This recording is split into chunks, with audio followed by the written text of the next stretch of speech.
Okay, so first of all, measures of central tendency. So normally হয়তো definition নাও আসতে পারে, তারপর জেনে রাখা ভালো যে central tendency is a central or typical value for a distribution. Okay, so central value কি, যেটাকে আমরা বাংলায় হচ্ছে মধ্যমান বা মাঝামাঝি ভ্যালু বলে থাকি, সেটাই নর্মালি সেন্ট্রাল টেন্ডেন্সি। এটাকে কখনো অ্যাভারেজও বলা হয়ে থাকে। So the importance of measures of central tendency. The measures of central tendency are useful because they are indicators of points where the distribution is concentrated. এরা মেজার করে যে সেন্ট্রাল ভ্যালু অথবা point যেখানে ডিস্ট্রিবিউশনের ডাটাগুলা কেন্দ্রীভূত বা জড়ো হয়েছে। So there are the importance of measures of central tendency to find representative value. The first one is that we have to find a representative value. Okay, আমি simply এগুলো পড়ে যাচ্ছি, আপনাদের আপনি একটু ডিটেলস পড়ে নেবেন। Then second one is to condense the data set. That means we have to condense means short, ডাটাকে আমরা শর্ট করব। Then to make comparison, so we can easily compare a data set. For example, আমরা আপনাদের সেকশনের সাথে অন্য সেকশনের কোনো সিজিপিএ হতে পারে, স্টুডেন্টদের বয়স হতে পারে, অথবা চাকরি করে কিনা সেগুলো কম্পেয়ার করতে পারি। The helpful in further analysis. So central tendency আমাদের অন্যান্য অ্যানালাইসিস করার জন্য হেল্প করে থাকে। যেমন এখানে দেয়া আছে measures of dispersion, measures of skewness, measures of correlation, index number, okay, are based on measures of central tendency. So these are the importance of measures of central tendency. So you have to remember. So পরীক্ষায় কিন্তু আসতে পারে, write down the importance of measures of central tendency, then you have to write this points, okay. So then what are the measures of central tendency? অর্থাৎ central tendency আমরা কি কি মাধ্যমে measure বা পরিমাপ করতে পারি? তো নরমালি আমরা তিন চারটা শিখবো। First one is mean, okay, then second one is median, third one is mode, fourth one হচ্ছে geometric mean, okay, then last one হচ্ছে weighted mean.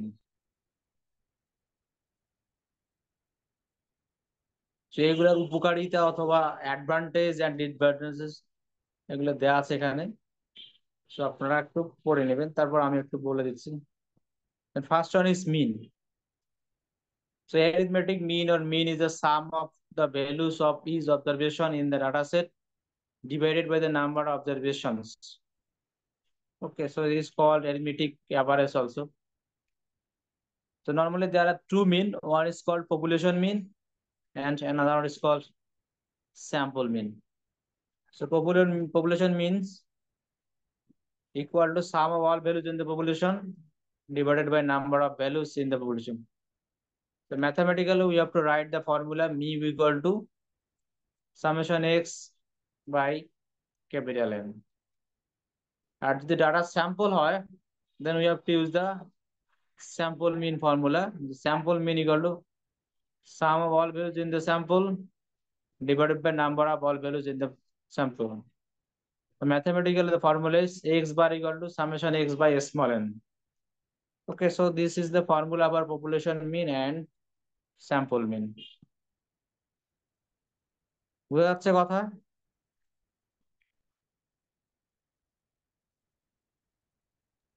Sir. Okay, so here are some properties of the arithmetic mean. So পরীক্ষায় কিন্তু আসতে পারে, write down the properties of the arithmetic বা arithmetic mean or simply mean, or অথবা অ্যাডভান্টেজও বলতে পারেন। সেগুলো আমি বলে দিচ্ছি না, এখানে লেখা আছে, সো পড়বেন। Every set of interval ratio level has a mean, all values are included in computing the mean, then mean is unique. So এগুলো একটু পড়ে নেবেন। লিমিটেশন আছে, the mean cannot be calculated or for categorical data as the values cannot be summed, and as the mean includes every value in the distribution, the mean is influenced by outliers or skewed distributions. Okay, so এগুলো হলো limitation, এগুলো একটু পড়বেন। দেন median, মিডিয়ানের advantage disadvantage এগুলো আছে 2 line 1 line পড়ে, এগুলো আর আমি ডিটেলস পড়তেছি না। হ্যাঁ, তো আমি একটা ডাটা নিচ্ছি, ডাটা নিয়ে কিভাবে মিন, মিডিয়ান, মোড এবং জিওমেট্রিক মিন বের করা যায় সেটা আপনাদের আমি শেখাচ্ছি। ওকে, সাপোজ আমরা একটা বই নেই, বই থেকে যে কোনো ডাটা নিতে পারি।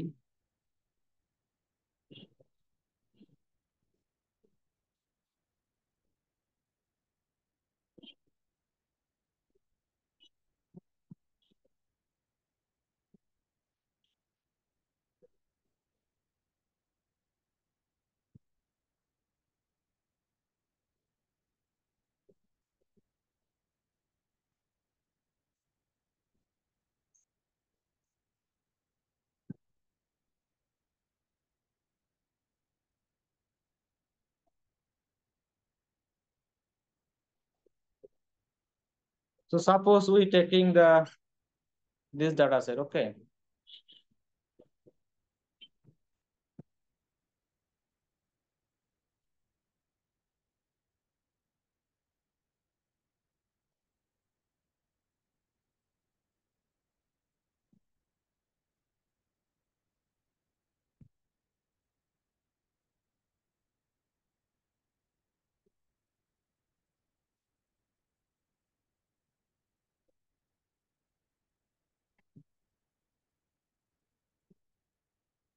so suppose this is a given data set. From this data set we have to find আমরা এটা নিয়ে compute, for example এখানে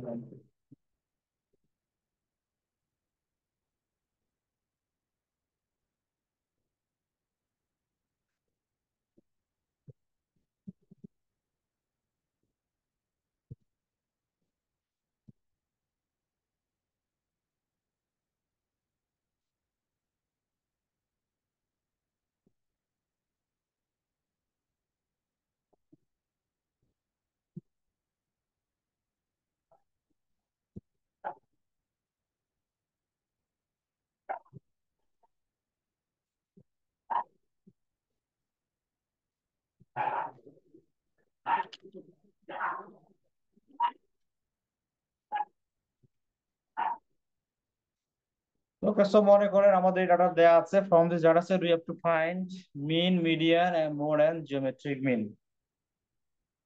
সো আমাদের নরমালি পপুলেশন এবং স্যাম্পল যেহেতু দুইটা বিষয়, সো পপুলেশনের ফর্মুলা এবং স্যাম্পলের ফর্মুলা মোটামুটি সেম। যদি একটা বিষয় মনে রাখতে হবে, ঠিক আছে, পপুলেশনের জন্য যখন আমরা মিন বের করব সেটাকে আমরা মিউ দ্বারা লিখবো, মিউ সমান সমান summation X by capital N. আর যখন স্যাম্পল লিখবো তখন আমরা X bar equal to summation X by N লিখবো। ওকে, তো নর্মালি যদি ডাটা বলা হয় পপুলেশন তাহলে আমরা সেখানে ক্যাপিটাল এন ইউজ করব, আর যদি বলা ডাটা স্যাম্পল তাহলে সেখানে আমরা স্মল এন ইউজ করবো। এই হলো পার্থক্য, পপুলেশন হলে ক্যাপিটাল এন, স্যাম্পল হলে স্মল এন। ওকে, সেটা মনে রাখতে হবে শুধু।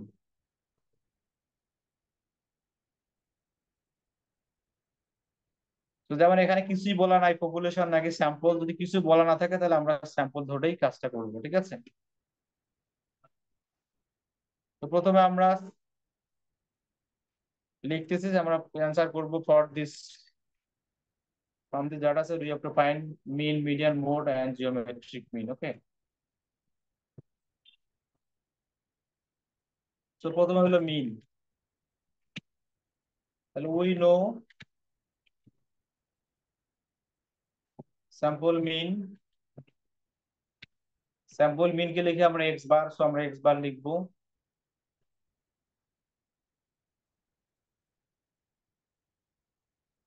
তো sample mean x bar, this is equal to summation x by n.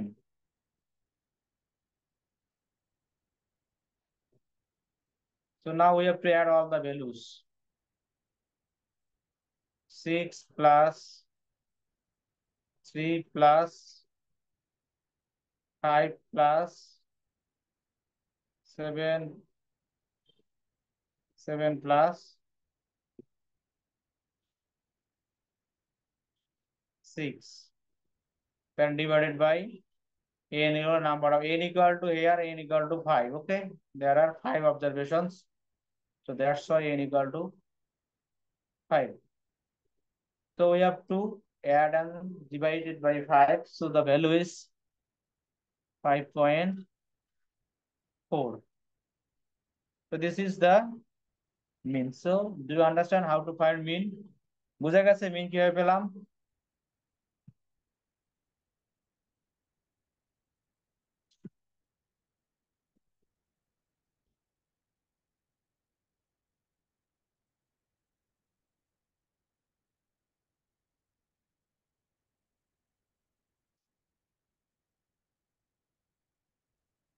Hello, শুনতে পাচ্ছেন? জি স্যার, শুনতে পাচ্ছি।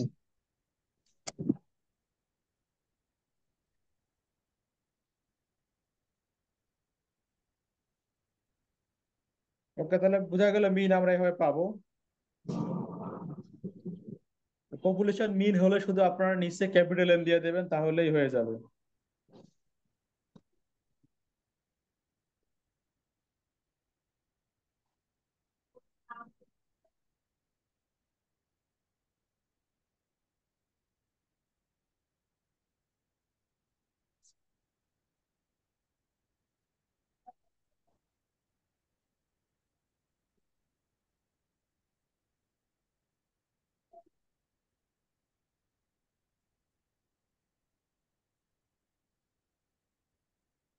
আচ্ছা, 1 মিনিট।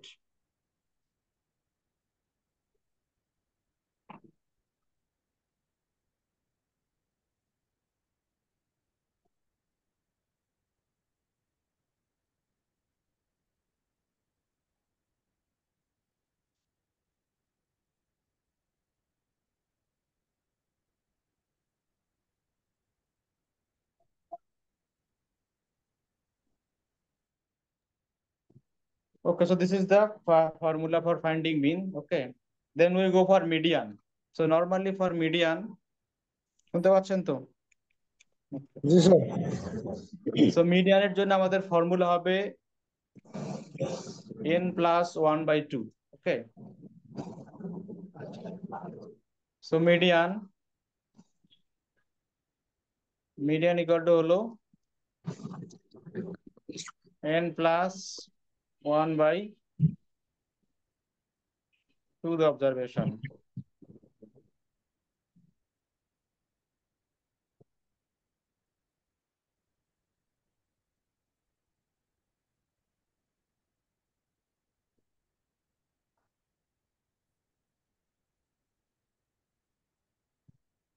সো মিডিয়ান বের করতে গেলে আমাদের ডাটাকে আগে ছোট থেকে বড় আকারে সাজিয়ে নিতে হবে, ঠিক আছে? নাহলে কিন্তু মিডিয়ান বের করাটা কঠিন হবে। সো প্রথমে ডাটাকে ছোট থেকে বড় আকারে সাজিয়ে নিতে হবে। তো সেটাই আমরা এখন করতেছি, এখানে আমরা লিখি।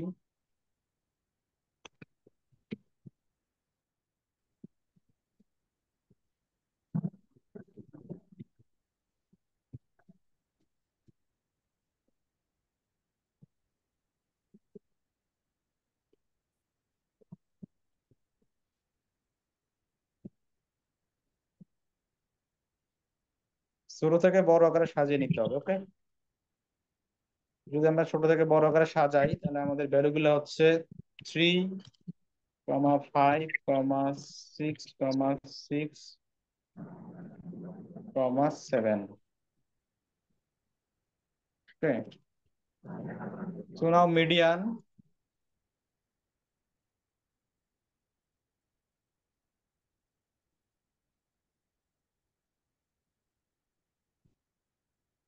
So এই ফর্মুলা আমি এখানে নিচে লিখতেছি। So median M equal to N এর মান হলো 5 plus 1 divided by 2 observation. Okay, then next line হচ্ছে 5 plus 1 6 divided by 2, that means 3rd observation, and third অবজারভেশনটা আমাদের বের করতে হবে এখান থেকে। So what will be the answer? Third অবজারভেশনটা কত?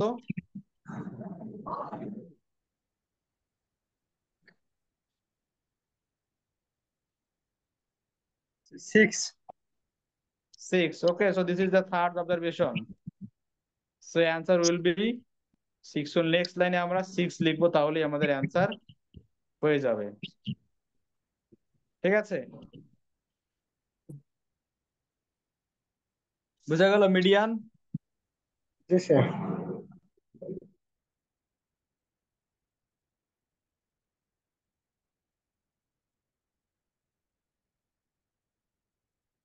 স্যার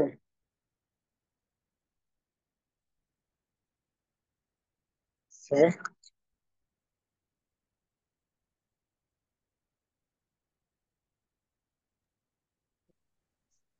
ওকে, দেন আমরা হচ্ছে মোড। ওকে, তো মানে মোডের জন্য যেটা হচ্ছে সেটা হচ্ছে যে মোডের কোনো ফর্মুলা নাই।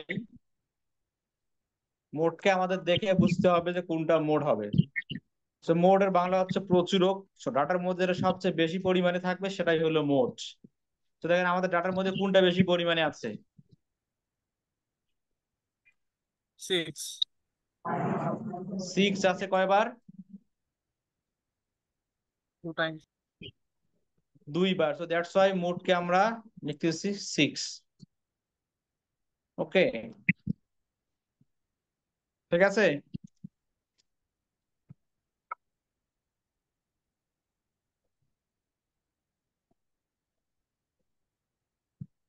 এখন ফর এক্সাম্পল আমাদের এই ডাটার মধ্যে আমরা আর একটা ভ্যালু এক্সট্রা লিখতেছি, আমরা এটা মুছে দিচ্ছি এখানে।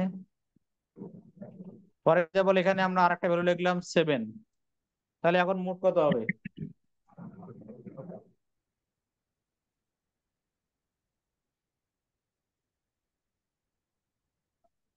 এই যে হ্যালো, 6 7 দুটো আসতেছে স্যার, তাহলে কি এখন স্যার তাহলে কিন্তু মোট হবে আমাদের 6 7 দুইটাই।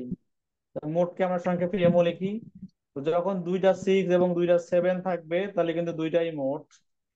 এটাই মোট একটা প্রবলেম অবশ্য।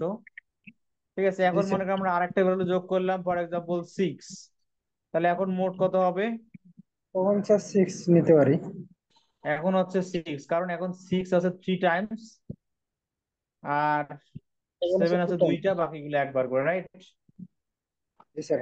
স্যার এন এর ভ্যালু যদি স্যার ওই ইভেন হয় তাহলে কি স্যার এই যে মিডিয়ান কি স্যার এখানে এই ফর্মুলাটা কি স্যার অ্যাপ্লাই হবে? মিডিয়া না হলে আচ্ছা ওটাও আমরা করতে পারি। মিডিয়ান যদি জোরে, এন যদি জোর হয়, ঠিক আছে, সেখানে একটু ফর্মুলা একটু ইয়ে আছে, সেটা আমি সংক্ষেপে এভাবেই দেখালাম আপনাদের সহজার্থে। তখন কিন্তু আপনাদের আসবে সামথিং প্লাস পয়েন্ট সামথিং আসবে, ঠিক আছে। তখন আপনাকে মাঝে দুইটা ভ্যালুর অ্যাভারেজ করতে হবে। আমার একটা ভ্যালু নিয়ে তাহলে দেখাই আমরা, ঠিক আছে। আচ্ছা, আগে মোডটা আমরা শেষ করি। Okay sir. ঠিক আছে, সো দিস ইজ মোড। এখন দেখেন আপনাদের যদি আমরা এই ভ্যালু গুলো বাদ দিয়ে দিই, ফর এক্সাম্পল কই গেল, এই দুটো আমরা বাদ দিয়ে দিলাম, আর মনে করেন এই 6টাও আমরা বাদ দিয়ে দিলাম, তাহলে এখন মোট কত হবে?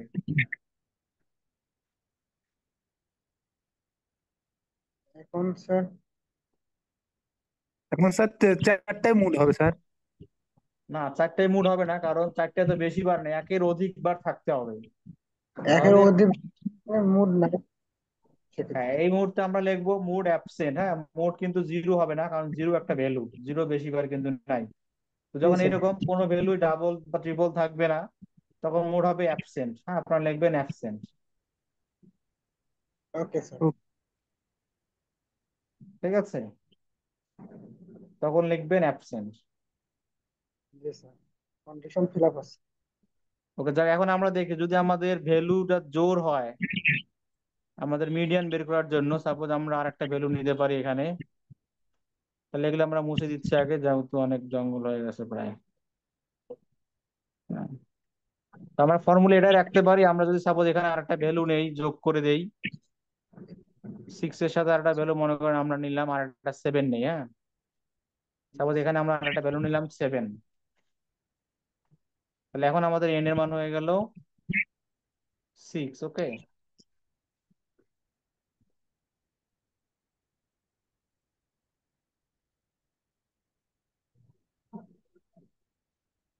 তো 6, তো তখন কিন্তু আমাদের এভারেজ চলে আসবে 3.5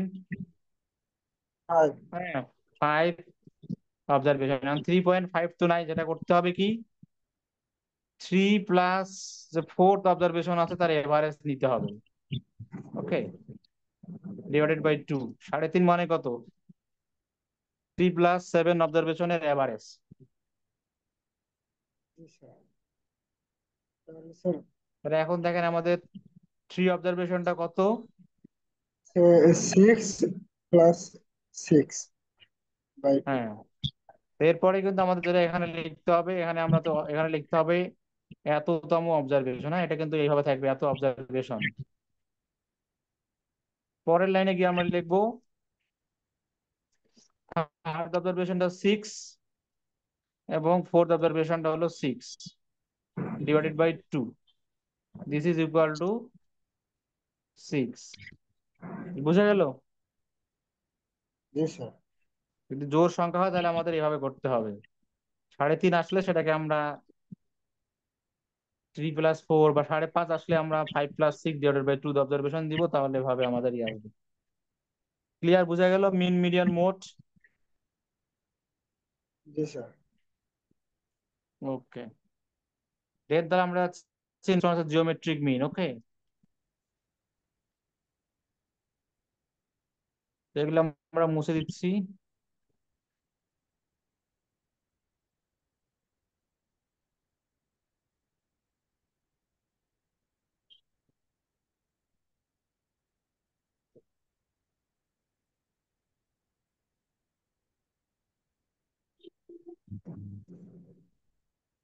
এরপরেও যদি ফাইনালি স্যার ইন্টিজার নাম্বার না আসে?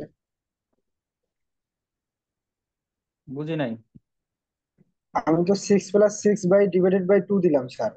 সেক্ষেত্রে হুম, আমার এইখানে যদি 6 না আসে, 6.5 আসে, ইন্টিজার নাম্বার না হয় সেক্ষেত্রে? কোনো সমস্যা নেই, ওটাই অ্যান্সার হবে। আপনার ভ্যালু যা থাকবে, মনে করেন আপনার ভ্যালুর মধ্যে একটা হলো 6.2 আর সাইন নাম্বারটা হলো 6.3, তাই না? এখন জি সিক্স স্যার। পয়েন্ট টু 6.3 যোগ করে যা আসবে 6.25 আসবে, সমস্যা নাই। অথবা আমাদের থার্ড অবজারভেশনটা 5, ফোর্থ অবজারভেশনটা মনে করেন 6, তাহলে দুইটার এভারেজ করলে হবে 5.5, রাইট? সেটা হতে পারে, কোনো সমস্যা নাই। ঠিক আছে। Okay sir. তো জিওমেট্রিক মিন, তো জিওমেট্রিক মিনের ফর্মুলা হচ্ছে আমাদের এটা। জিওমেট্রিক মিনকে সংক্ষেপে আমরা জিএম লিখতে পারি। Geometric mean GM equal to, হ্যাঁ, product of n positive value and we have to take nth root. So x1 into x2 into x3, বা যাই হোক x dot dot dot dot, then হচ্ছে x n। এখানে আমাদের n হলো 5, তাহলে আমাদের 5 রুট বসাতে হবে। হ্যাঁ, 5 কিন্তু বাইরে না, এটা কিন্তু রুটের উপরে, ঠিক আছে? 5তম রুট, হ্যাঁ, আমরা নর্মাল রুট হলো 2তম, আর 5তম মানে 5তম রুট দিতে হবে। So I have to multiply all the values. So 5 into 3 into, sorry, প্রথমটা হলো 6। আচ্ছা, 5 যদি আছে সমস্যা নেই, আমরা 6 দুইবার পরে দিতেছি, আগে পেছনে লিখলে কোনো সমস্যা নাই। দেন 7। সো এটার রুট করলে আমাদের যেটা আসে সেটা হচ্ছে 5.19। ওকে, সো অনেকেই কিন্তু এই 5তম রুট করতে পারে না ক্যালকুলেটারে, আপনারা প্র্যাকটিস করবেন, না পারলে আমার সাথে যোগাযোগ করবেন। হ্যাঁ, এইটার ওঠার উপায় হচ্ছে প্রথমে 5 লিখবেন, দেন শিফট শিফট লিখে যদি এই সিম্বলটা দেন, তাহলে এখানে দেখবেন চলে আসবে তম রুট, তারপরে ব্র্যাকেট দিয়ে ভিতরে সংখ্যাগুলার গুণ করবেন, তাহলে অ্যান্সার 5.19 আসবে। ওকে, তাছাড়া স্যার মাল্টিপল করে স্যার, আমরা যদি স্যার 2 টু দি পাওয়ার 1/5 দেয় তাহলেও আসবে? হ্যাঁ, তাহলে হবে। আর গুণ করার পরে টু দি পাওয়ার 1/5 দিলেও হবে, ঠিক আছে।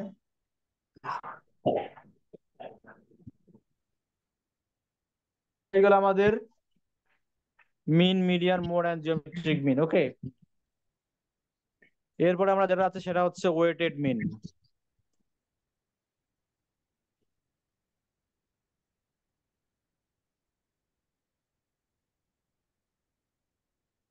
ঠিক আছে, এখানে কিন্তু এর অপকারিত অপকারিত এই কথাগুলো আছে, আপনারা একটু পড়বেন। যা থিওরি সব কিন্তু এই শীট থেকেই আসবে। ওকে, শীটের বাইরে কিছুই আসবে না, সো আপনারা এই শীটটা থেকেই থিওরি পড়বেন। ওকে, দেন হচ্ছে ওয়েটেড মিন। তো ওয়েটেড মিন হলো আমাদের স্পেশাল কেস অফ এরিথমেটিক মিন বা মিনের স্পেশাল কেসকে বলা হয় আমাদের ওয়েটেড মিন। ওকে, আচ্ছা, কে একজন কথা বলতে চান নাকি? বলেন, কি বলতে চাচ্ছেন?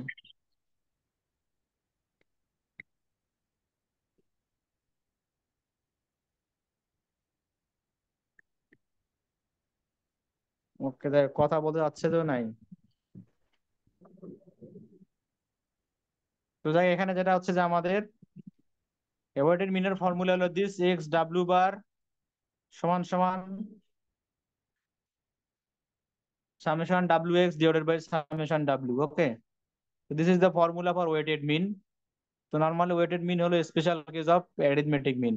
তো আমরা এখানে যে এক্সাম্পলটা আছে সেটাই করতেছি। The Carter Construction Company pays its hourly employees $16.50, $19.00, or $25.00 per hour. So there are 26 hourly employees, 14 of which are paid at the 16.50 rate, 10 at the 19.00 rate, and 2 at the 25.00 rate. What is the mean hourly rate paid the 26 employees? Okay. সেখানে আমাদের question চাচ্ছে কি, what is the mean hourly rate paid. হ্যাঁ, paid মানে হচ্ছে কতটুকু দেওয়া হয় স্যালারি। নর্মালি ওয়েজ বলা হয়, উইকলি হলে ওয়েজ বা আওয়ারলি হলে ওয়েজ, আর মান্থলি হলে স্যালারি বলা হয়। এখানে আমাদের ধরতে হবে প্রথমে যে let X equal to hourly wage. যেহেতু ওরা আওয়ারলি পে করে থাকে,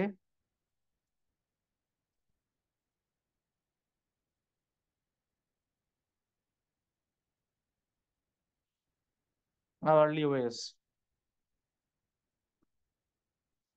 তো এখানে আমাদের তাহলে ফর্মুলা কি? ফর্মুলা হলো X bar W, this is equal to summation W x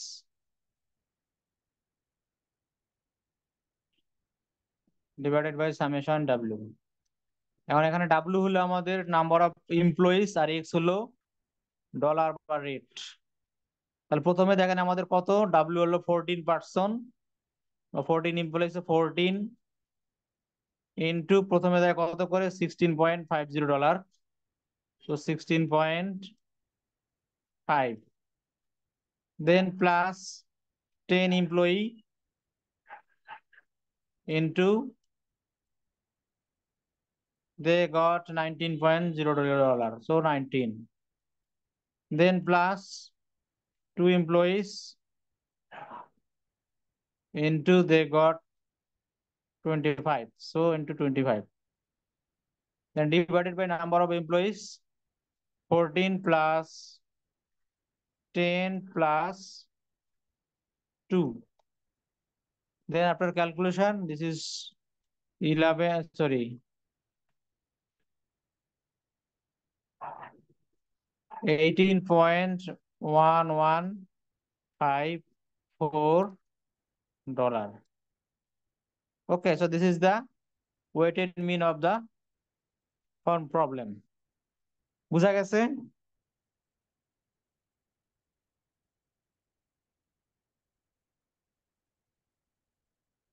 আর কিছু বলেন, বুঝা গেছে কিনা? জি স্যার, বোঝা গেছে স্যার। ওকে, সো বইয়ের ভিতরে চাইলে আপনারা আরো দুইটা প্র্যাকটিস করতে পারেন। বইয়ের এই যে ওয়েটেড মিন 63 পৃষ্ঠায় আপনারা এই যে এখানে কিছু এক্সাম্পল দেওয়া আছে, ফর এক্সাম্পল 13, 14, 15, 16, পেজ নাম্বার 64। এখান থেকে একটা প্র্যাকটিস করতে পারেন। আমাদের অঙ্ক কিন্তু এরকম থাকতে পারে। তো পরীক্ষা কিন্তু এরকম আসতে পারে, ডাটা দিয়ে দিলাম, সেখান থেকে মিন, মিনের মোড বা জিওমেট্রিক মিন বের করতে বলতে পারি, অথবা এইরকম একটা অঙ্ক দিলাম, ওয়েটেড মিন বের করেন। পারবেন তো নাকি?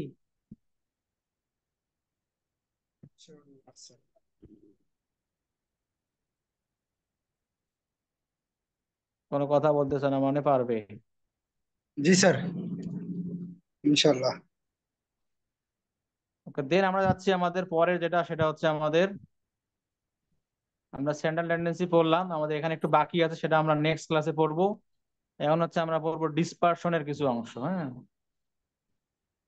তো এই শীট কিন্তু আমি দিয়ে দিব, টেনশনের কোনো কারণ নাই, আমি আগেরগুলো দিয়ে দিছি এবং রেকর্ডও কিন্তু আমি দিয়ে দিছি, আশা করি সবাই পেয়ে গেছেন।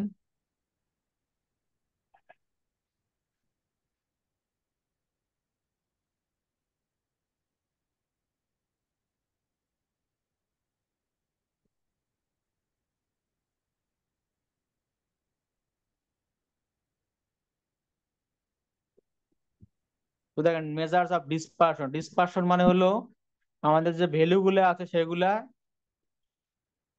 কাছের ভ্যালু থেকে কত দূরে বা বেশি দূরে আছে। হ্যাঁ, আমাদের যে, আমরা একটু আগে আমাদের যে অঙ্ক ছিল, সেখানে আমাদের মিন ছিল 5 পয়েন্ট সামথিং, রাইট? মিন ছিল 5.4 মনে হয়। তো এই 5.4 থেকে এই যে ভ্যালু গুলো কত দূরে আছে, যত দূরে থাকবে তত তারা ডিসপার্স মানে দূরে আছে, ভেরিয়েশন বেশি। আর যত তারা মিনের কাছাকাছি থাকবে, that means there is no variation, variation কম। তো এই ভেরিয়েশন মেজার করে আমাদের ডিসপারশন। তো এরও কিছু উপকারিতা আছে, ইম্পর্টেন্স। হ্যাঁ, small value for it measures of dispersion indicates that the data are clustered closely say around the arithmetic mean. So dispersion এর মেজার যত কম হবে বোঝা যাবে ডাটাগুলো তত কাছাকাছি আছে। The measures of dispersion is to compare the in two or more distributions. So normally এটা ডাটার মধ্যে যে স্প্রেডনেস ভেরিয়েশন বা দূরত্ব, সেটা দুই বা ততোধিক ডিস্ট্রিবিউশনের মধ্যে কম্পেয়ার করতে ইউজ হয়। And the measures of dispersion can be used to evaluate the reliability of two or more measures of location. এটার মাধ্যমে আমরা মেজার্স অফ লোকেশন মানে মিন বা মিডিয়ান বা মোডের রিলায়েবিলিটি মেজার করতে পারি। So this are the importance of measures of dispersion. তো থিওরি হিসেবে থাকতে পারে 2 মার্কস বা 3 মার্কস, আপনারা পড়ে ফেলবেন। So এখন আমরা কি কি উপায়ে এটা মেজার করতে পারি? তো মেজার হচ্ছে মেজার্স অফ সেন্টার, সরি, যেটা হচ্ছে 1 নম্বর হচ্ছে রেঞ্জ, 2 নম্বর হচ্ছে মিন ডেভিয়েশন, 3 নম্বর হচ্ছে ভেরিয়েন্স বা স্ট্যান্ডার্ড ডেভিয়েশন, এবং 4 নম্বর হচ্ছে কোফিশিয়েন্ট অফ ভেরিয়েশন। ওকে,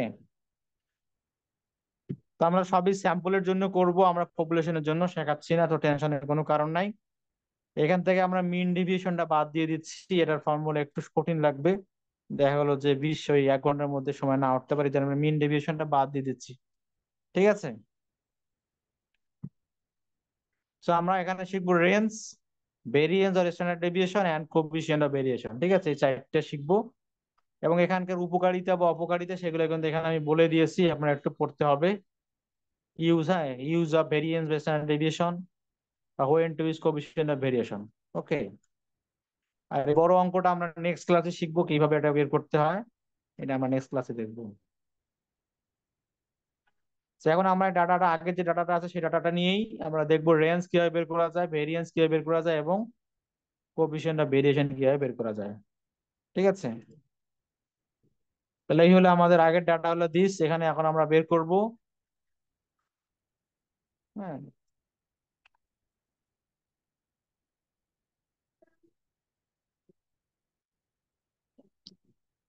তো 1 নম্বর আমরা বের করব রেঞ্জ,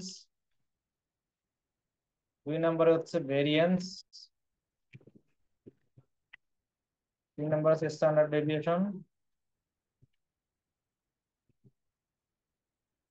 4 নম্বর আছে কোএফিসিয়েন্ট অফ ভেরিয়েশন।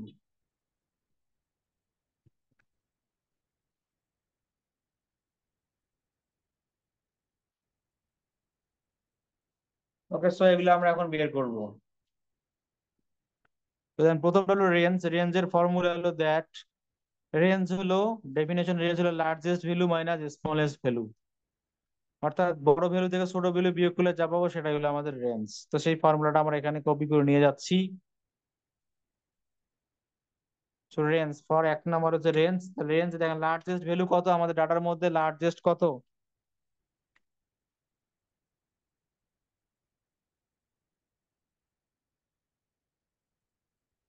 কেউ আছেন? লার্জেস্ট ভ্যালু কত? 7 স্যার। 7, 7 রাইট? স্যার। ওকে, হ্যাঁ, তো 7 মাইনাস ছোট ভ্যালু হচ্ছে কত 3, জি তাহলে আমরা জি 3 দিলাম। হ্যাঁ, 7 minus 3 this is equal to 4. So এই হলো answer. Range is very easy to find. হ্যাঁ, highest value minus lowest value, this is called range. তাহলে 7 থেকে 3 বিয়োগ করলে যা হয় সেটাই অ্যান্সার। বুঝা গেল রেঞ্জ? জি স্যার। দেন হচ্ছে ভেরিয়েন্স। তো ভেরিয়েন্সের ফর্মুলাটা এরকম, আমরা দুইটা ভেরিয়েন্সের ফর্মুলা ছিল, পপুলেশন ভেরিয়েন্স এবং স্যাম্পল ভেরিয়েন্স। তো আমরা স্যাম্পল ভেরিয়েন্সটাই শিখব, ঠিক আছে? স্যাম্পল ভেরিয়েন্সের formula this small this is equal to, সেটা আমরা লিখে নিয়ে যাই ওইদিকে, কপি করে এখানে নিয়ে যাই। তো this is the variance. So variance বের করতে গেলে আমাদের দেখেন এক্স বার আগে স্যাম্পল মিন বের করতে হবে, তারপরে আমরা ভেরিয়েন্স বের করতে পারবো। তো স্যাম্পল মিন কিন্তু আমরা একটু আগে বের করে রাখছিলাম। Sample mean X bar equal to কি ছিল? Summation X by N. হ্যাঁ, সেখানে স্মল কিন্তু এন। আমরা মানগুলো বসাইছিলাম, 6 প্লাস 3 প্লাস 4 প্লাস, সরি 4 না, 5 plus 7 plus 6 6 by divided by 5।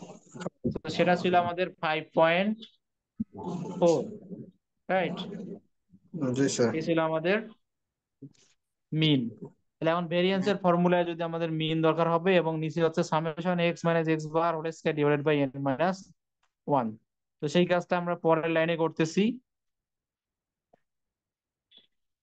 তো এদিকে জায়গা কাটবে না, আমরা নিচে লিখতেছি। হ্যাঁ, এখান থেকে শুরু করি। তো নেক্সট লাইন হচ্ছে দিস, এখানে আমরা বের করব। তো প্রথমে দেখেন এক্স এর মান হচ্ছে, প্রথমটা হলো এক্স, প্রথম এক্স হলো 6, দেন মাইনাস মিউ মানে এক্স বার কত 5.4, সো 5.4, দেন এটা আমরা হলে স্কয়ার করব। হ্যাঁ, দেন সামেশনের জন্য প্লাস, আবার পরের এক্স এর মান হলো 3,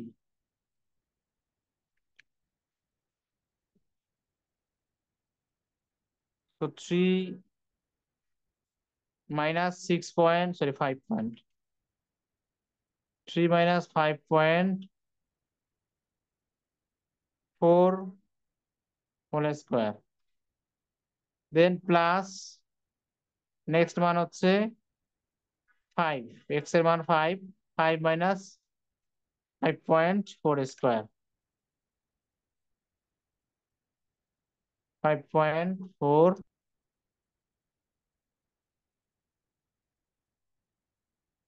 হোল স্কয়ার, দেন নেক্সট মান হলো 7, তো 7 minus 5.4 whole square, then plus 6 minus 5.4 whole square divided by n minus 1, n এর মান হলো 5, so 5 minus 1, so this will be our variance. তো আমরা যদি ক্যালকুলেশন করি, তাহলে আমাদের কোনটা আসে দেখি।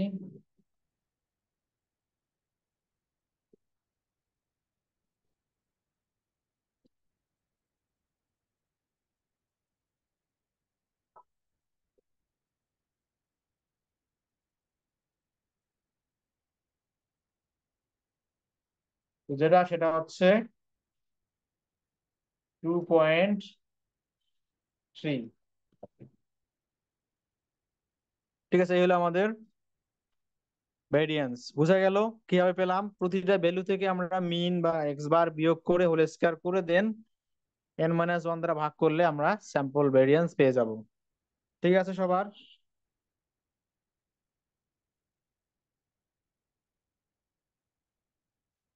ওকে,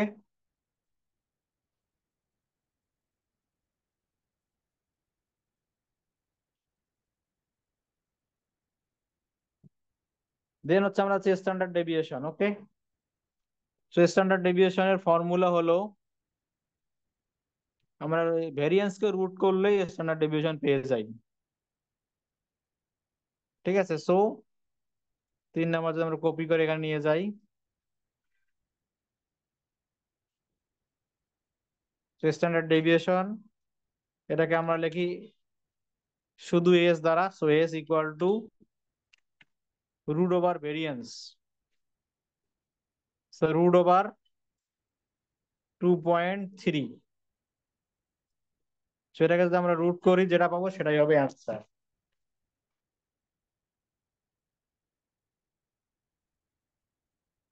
রুট করলে আমরা পাচ্ছি 1.5166। তাহলে হলো আমাদের স্ট্যান্ডার্ড ডেভিয়েশন। ঠিক আছে,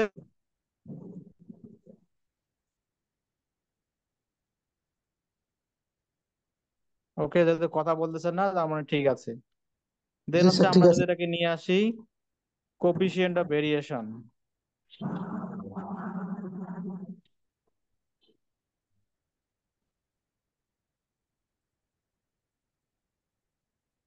সো কোফিশিয়েন্ট অফ ভেরিয়েশনকে আমরা সংক্ষেপে লিখি CV. CV this is equal to, হ্যাঁ, S by X bar into 100।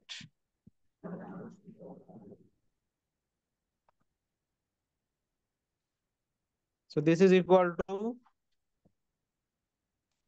আমরা এস এর মান পেলাম 1.5166, আর আমাদের মিন এক্স বার হলো 5.4, 5.4, 4 দেন ইন্টু 100।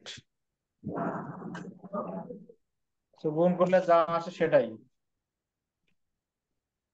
28% স্যার। 1.5166 ভাগ 5.4 ইন্টু 100। 28% স্যার। হ্যাঁ, 28.085। ওকে, সো নর্মালি আবার কোফিশিয়েন্ট অফ ভেরিয়েশনকে আমরা পার্সেন্টেজে লিখি, সেই জন্য আপনারা লিখবেন 28.085%। ওকে, সো এটা আমরা পার্সেন্টে লিখি, তাহলে পারা যাবে। ইনশাআল্লাহ স্যার। হ্যাঁ, যাই হোক, ডাটা যাই থাকুক না কেন, এরকম ডাটা খুব বেশি বড় থাকবে না, এরকম 5-7টাই থাকবে। তো এরকম আপনাদের মিন, ভেরিয়েন্স বা স্ট্যান্ডার্ড ডেভিয়েশন বা মিন, মিডিয়ান, মোড, জিওমেট্রিক মিন, যে কোনো কিছু চাওয়া হতে পারে। বুঝা যাচ্ছে? তো এই ধরনের যখন ডাটাগুলো আমাদের এরকম এলোমেলো থাকে, তখন ডাটাগুলো হলো র ডাটা। হ্যাঁ, র ডাটার জন্য আমরা মিন, মিডিয়ান, মোড বের করা শিখলাম। নেক্সট ক্লাসে আমরা গ্রুপ ডাটার জন্য, গ্রুপ ডাটা মানে টেবিল আকারে থাকবে, সেখান থেকে আমরা মিন, মিডিয়ান, মোড বের করা শিখবো, যেটা আমি বললাম একটু আগে, কোথায় যেন, হ্যাঁ, এরকম আমাদের টেবিল থাকবে, সেটা থেকে আমরা নেক্সট ক্লাসে কিভাবে মিন, মিডিয়ান, মোড এবং ভেরিয়েন্স বের করতে হয় সেটা শিখবো। ওকে, তো দেখেন আজকের ক্লাস নিয়ে কারো কোনো কোশ্চেন আছে? না স্যার। পারবেন? ইনশাআল্লাহ স্যার। ওকে, সো প্র্যাকটিস করেন। নেক্সট ক্লাসে আশা করি আপনাদের আমরা গ্রুপ ডাটার জন্য মিন, মিডিয়ান, মোড এবং ভেরিয়েন্স এবং স্ট্যান্ডার্ড ডেভিয়েশন বা কোএফিসিয়েন্ট অফ ভেরিয়েশন বের করে দেখাবো, এবং তারপরে আমরা মোটামুটি পরীক্ষার একটা প্রিপারেশন নিয়ে ফেলবেন। আপনাদের পরীক্ষা তো 18 তারিখ থেকে শুরু। ওকে, নেক্সট উইকের পরে আর ক্লাস আমি হয়তো নিতে পারবো কিনা শিওর না, পরের শুক্রবার তো ছুটি নিব আমি, সরি শনিবার। আর আমরা ওইদিন রিভিউ ক্লাস করব যদি আপনাদের কোনো প্রবলেম থাকে।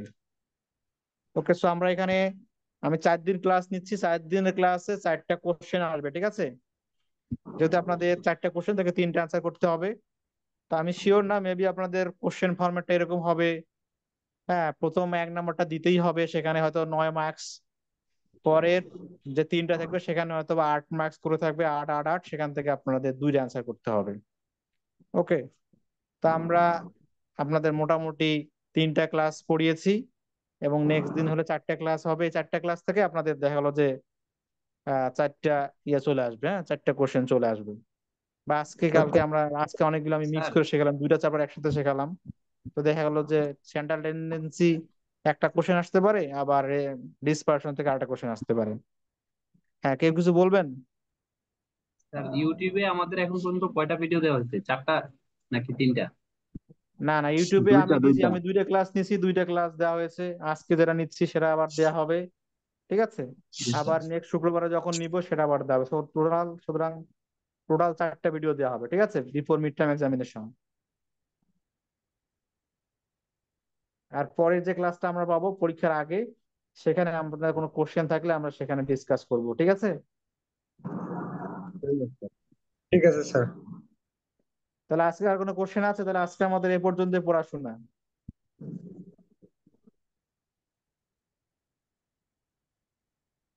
ওকে স্যার, আসসালামু আলাইকুম। ঠিক আছে, তাহলে সবাই ভালো থাকেন, হ্যাঁ। থ্যাংক ইউ সবাইকে। আল্লাহ ঠিক হাফেজ আছে স্যার। স্যার, আসসালামু আলাইকুম। ওয়ালাইকুম আসসালাম।